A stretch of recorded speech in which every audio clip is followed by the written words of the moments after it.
Let's go to Uppsala in Sweden and speak to Greg Simons, a Russian affairs analyst. Welcome once again, Greg. Always good to see you. I mean, this is quite clearly the clearest indication of how do you get a collective of almost 30 countries to agree on one particular foreign policy. EU countries, well, Viktor Orban, he could be another one who is siding with Robert Fico, the Hungarian Prime Minister.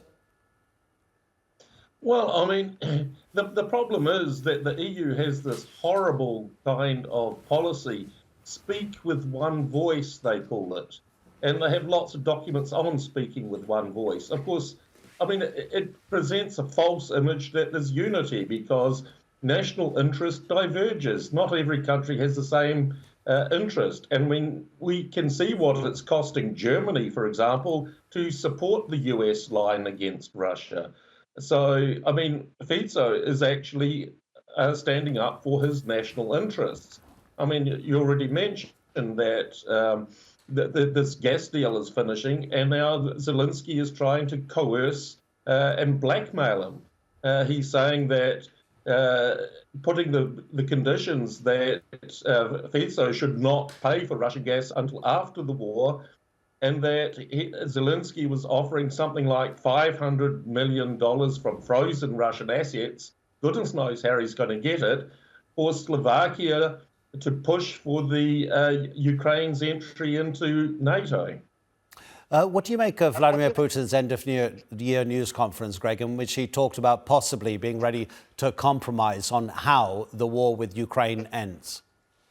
Well, he's serious. I mean, Putin, of all things, is very pragmatic. And, of course, ideally the war should come to an end. But, of course, he's not going to compromise on key strategic Russian interests, which are the underlying reasons why this war is being fought, namely Ukraine's entry into NATO and the security threat that this would pose Russia.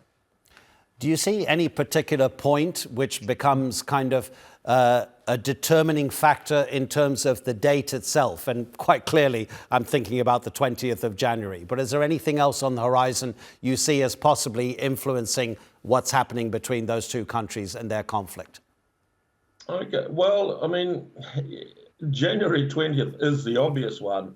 And of course, if we remember January 20th, we remember the US presidential election when Zelenskyy chose to support Kamala Harris and the Democrats and to denounce Trump openly. So, I mean, this is making that the most likely.